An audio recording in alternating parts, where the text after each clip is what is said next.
கிறிஸ்துவுக்குள் அன்பானவர்களே, இன்றைய தியானத்திற்கு நாம் எடுத்துக்கொண்ட வேத பகுதி எபிரேயர் 13:5-6.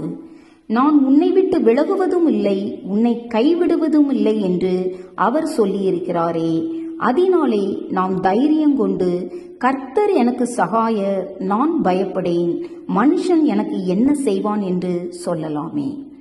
இங்கு கர்த்தர் நம்மை விட்டு விலகுவதில்லை என்றும் நம்மை கைவிடுவதில்லை என்றும் நமக்கு வாக்கு பண்ணியிருப்பதை பார்க்கிறோம்.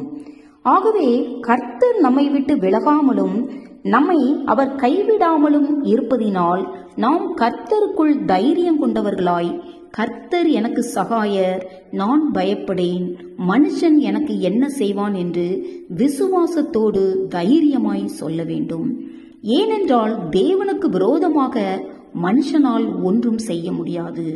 அதே சமயம் மனுஷர் நமக்கு தீமை செய்தாலும் அந்த தீமைகளை கர்த்தர் நமக்கு நன்மைகளாக மாற்றித்தர வல்லவர். காரணம், கர்த்தரே நம்முடைய சகாயர் என்று இந்த வசனம் சொல்லுகிறது. எனவே நாம் தைரியத்தோடு தேவன் சொன்னதை அப்படியே துணிகரமாக விசுவாசத்தோடு அறிக்கை பண்ண வேண்டும். இதைத்தான் இயேசு கிறிஸ்து சாத்தான் உடனான சந்திப்பின் போது மத்தேயு 4:7 எழுதப்பட்டிருக்கிறதே என்று அப்படியே துணிகரமாக விசுவாசத்தோடு அறிக்கை பண்ணுவதை பார்க்கிறோம். இப்படியாக நம் வாழ்க்கையிலே தோன்றும் சவால்களை நாம் தேவனுடைய வார்த்தையை கொண்டு முறியடிக்க வேண்டும்.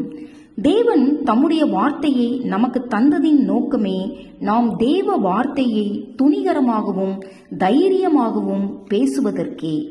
ஏனென்றால் தேவனுடைய வார்த்தையே எல்லாவற்றையும் உருவாக்கியது.